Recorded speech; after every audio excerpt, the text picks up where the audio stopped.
Herkese hayırlı sabahlar.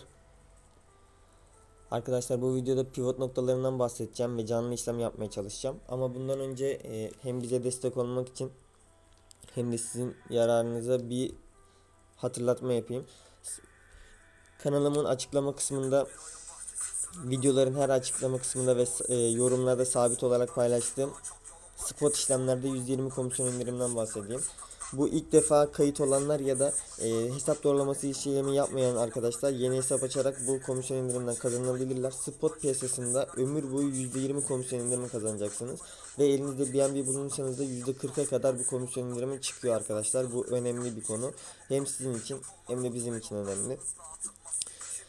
Vadeli işlemler için de aynı şekilde bir şeyimiz var. Vadeli işlemlerde %10 komisyon indirimimiz var. Bu maalesef Binance'in verdiği en yüksek komisyon indirimi ve sadece ilk ay için geçerli olabiliyor.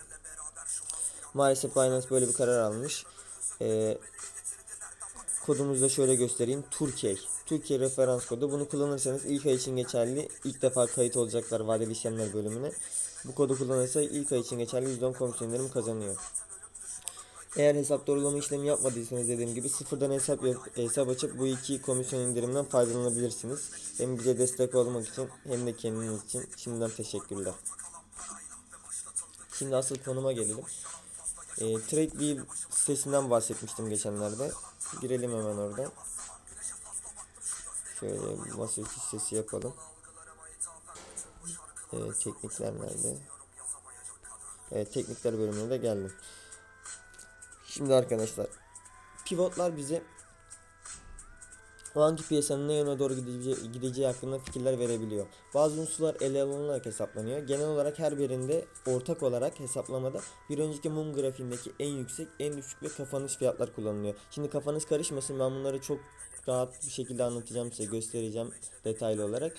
Pivot serisi hesaplanırken matematik olarak ilk önce olması gereken fiyat hesaplanıyor. Yani şöyle diyeyim.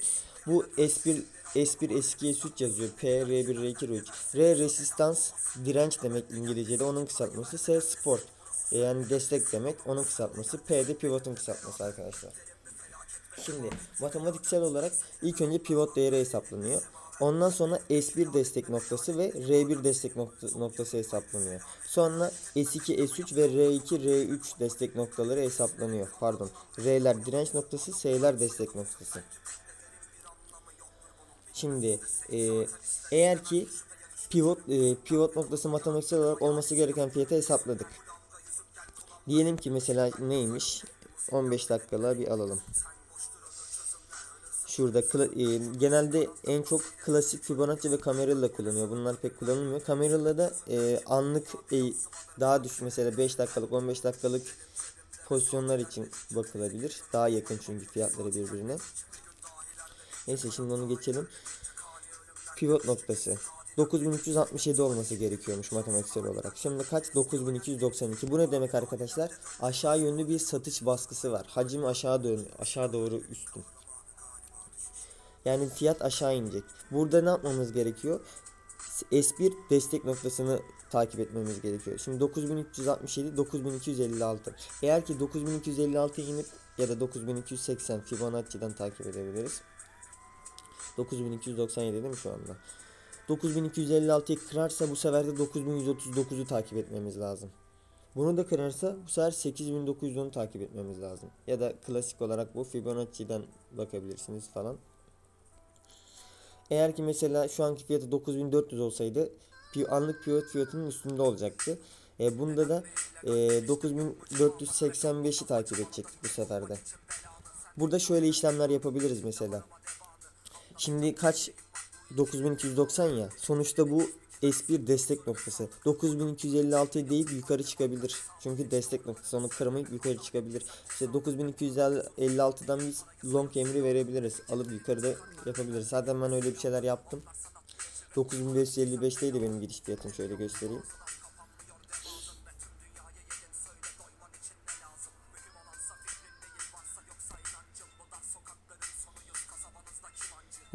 Gördüğünüz gibi 9315'e kadar indirdim.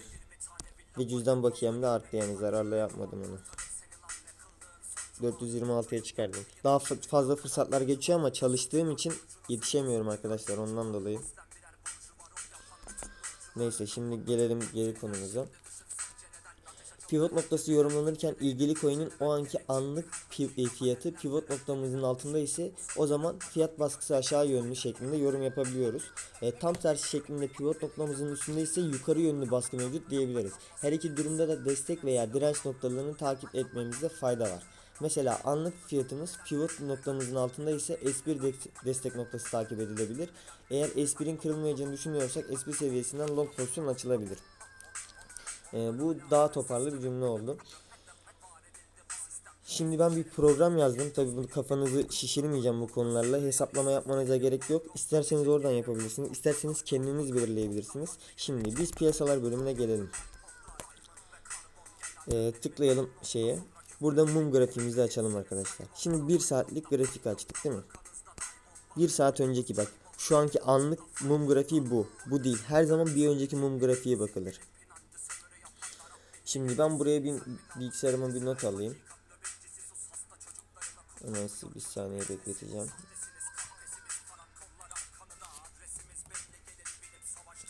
Neydi? HCL.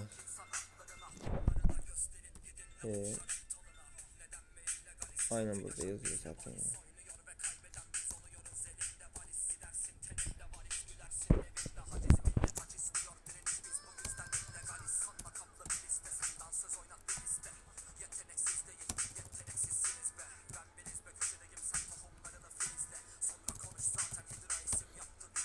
Şimdi arkadaşlar ben program yazdım demiştim. Onu da açıklama kısmında paylaşacağım. Programımız şu, pivot hesaplama diye. Kendiniz hesaplarsanız hem bu işten daha çok zevk alırsınız. Evet, ilk başta bilmemiz gereken kısaltmalar. Burada pivot noktası P.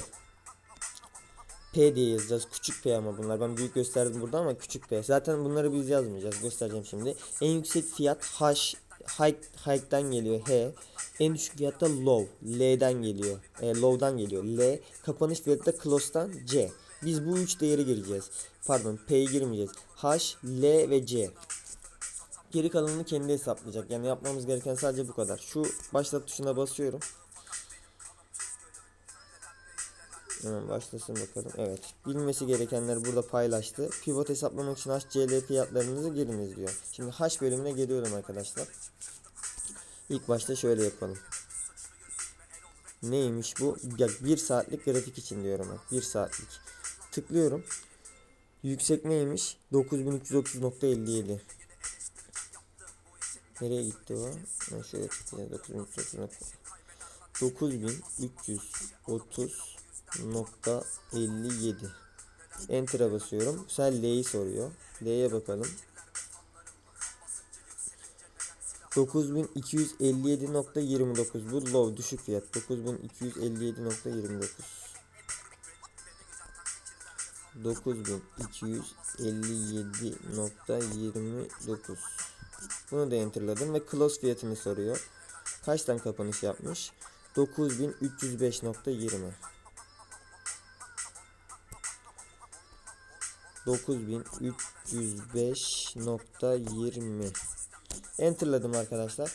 Bize iki tane şey gösterecek programına göre. Bir klasik, bir Fibonacci. Ben bu ikisini hesaplamayı yaptım. Ayarladım programa. Şimdi bizim olmamız gereken fiyat 9297'ymiş.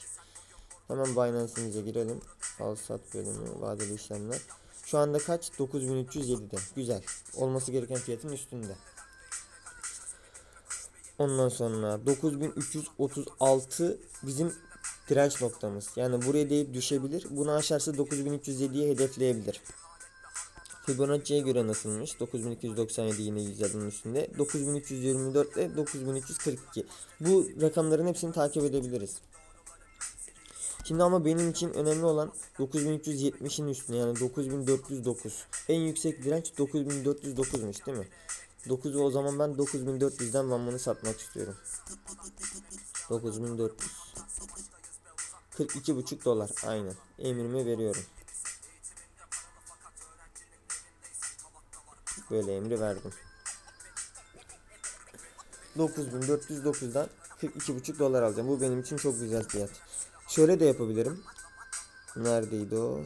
Sport 9369. 9324'ü de baz alabilirim mesela. 9324'ten de satış koyabilirim. 9320'den yani. 2,5 dolar buna değmez ama. Diyelim ki mesela 9370'i de geçti. Bu sefer ne yapacağız arkadaşlar? Daha yukarısına çıktığı için aralığımızı genişletmemiz lazım. Yine piyasalar bölümüne girelim. Bu sefer hesaplarken 1 saatlik değil de 4 saatlik, 2 saatlik ya da 4 saat, 2 saatliği tavsiye etmem. 4 saatliği bakmamız gerekiyor. Hemen ona da bakalım. Şimdi açılış fiyatımız neymiş? Şuraya ben hemen not alayım da bir daha uğraşmayayım. 9388. Düşük neymiş?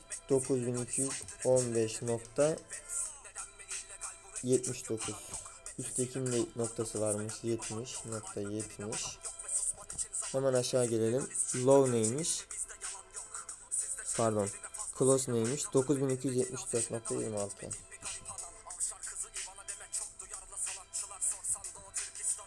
Evet. Şimdi bunu da hesaplamaya girelim hemen. Programı durduralım. Tekrar başlatalım.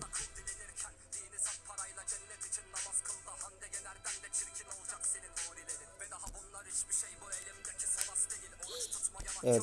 H neydi? 9388.70. Low neydi? 9215.79. Ondan sonra close neydi? 9274.26. Tıkladığımız arkadaşlar hemen hesaplamamız gerçekleşiyor. 9292 olması lazımmış 4 saatlik analize göre. Gördüğünüz gibi şeyler arttı. 9541'e kadar çıktı, gördünüz mü? Çünkü bizim destek noktalarımızı aşıyor. Bundan sonra daha geniş bir kapsama bakmamız lazım. Bunların hepsini teker teker analiz edip işlemlere girmemiz gerekiyor. 9292, 9368 destek noktamız. 9368'i aşarsa 9465'e kadar çıkma şansı varmış. Bakın zaten Fibonacci'de en yüksek 9464. Yani Fibonacci altın orana göre hesaplanıyor. Bunun için bunu da ekledim. Ama en çok klasik kullanılıyor. Mesela diyelim ki 9464'ü de aştı. Ya da bu sefer tam tersi, onu yapmayalım. Tam tersi olsun. Mesela bu sefer 9119'a geri düştü. Destek noktamız ne kadar? 9119.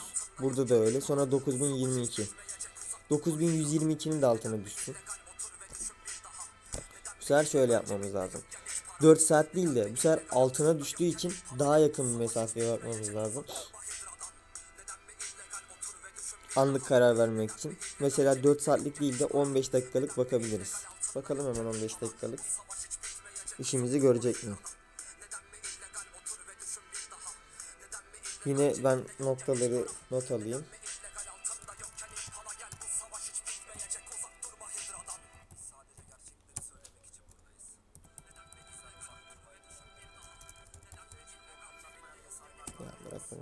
Şuradan not alayım hemen ben.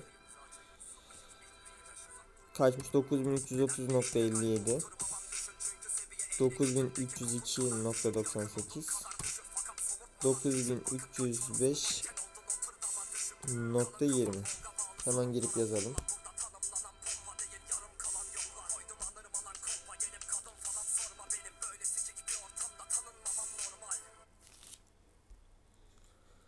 ...9330... Niye yazmadık? Yanlış yere yazıyoruz çünkü. 9330.57. Enter'ladım. Low yazıyorum. 9302.98. Enter'ladım. 9305.20.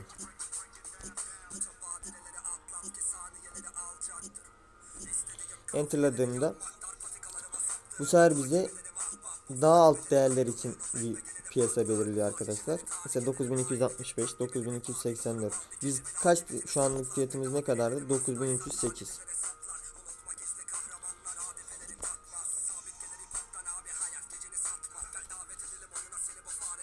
Mesela en son 4 saatlik yapmıştık. 4 saatten sonra 6 saat ya da 12 saat yapabiliriz. Benim tavsiyem 15 dakika, 1 saat, 4 saat, 12 saat ve 1 günlük yapmamız. Bir günlüğü yaptık, mesela 12 saatliğe bakalım. 9445.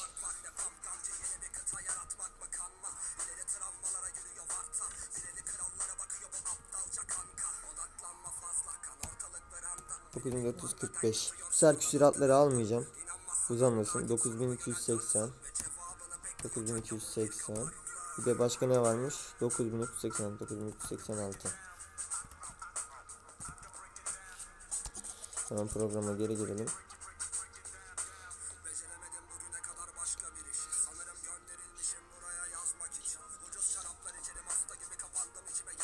Evet, 9445 bizim en yüksek fiyatımızmış.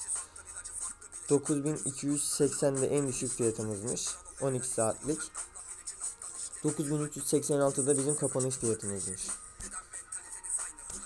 Evet. Ortalamamız 9370 olması gerekiyormuş. Şu anki fiyat onun altında gördüğünüz gibi. Yani destek noktalarına bakacağız. 9295, 9205 ve 9130. 9295'in üstünde mi? Evet. Yani şu anda düşüşte olduğu için 9295'i takip etmemiz gerekiyor. Nereye kadar inmiş? 9209'a kadar inmiş bak. Yani nereye kadar inmiş? 9205. Destek noktamıza inmiş, gördünüz mü? Neredeydi o? Ha, aynen burada. 9205 destek noktamıza kadar inmiş ama bunu kıramamış, geri çıkmış. Yani destek noktaları burada yararlı arkadaşlar. Mesela biz 9205'ten emir verebilirdik. Yani 9205'ten tam vermenizi tavsiye etmiyorum. Bir 5-10 dolar yukarıdan verin. 9210'dan mesela emir verebilirdik. Ben dün gece yapmıştım emrimi 9300'den. Onu görebilir miyiz? Göremeyim de. Göremeyiz de. Emri şöyle verdim. Destek noktasını belirlemiştim yine aynı bu matematik hesaplarıyla. 9315'ten aldım. Sonra 9400'lere falan geri çıktı ama ben satmadım tabii ki. Ama şimdi sizlere göstermek amacıyla 9400'den bir satış verdim. Çünkü daha yukarı çıkacağını şu anda düşünmüyorum. Hafta sonuna giriyoruz. Umarım videoyu beğenmişsinizdir. Programın linkini altına bırakıyorum. Böyle işlemlerin devamını istiyorsanız, hoşunuza gittiyse lütfen yorumlarda belirtip videoyu beğenmeyi unutmayın. Bize destek olmak için paylaştığım linklerden kayıt olabilirsiniz. Değerli yorumlarınızı esirgemeyin. Kendinize iyi bakın. Hoşçakalın.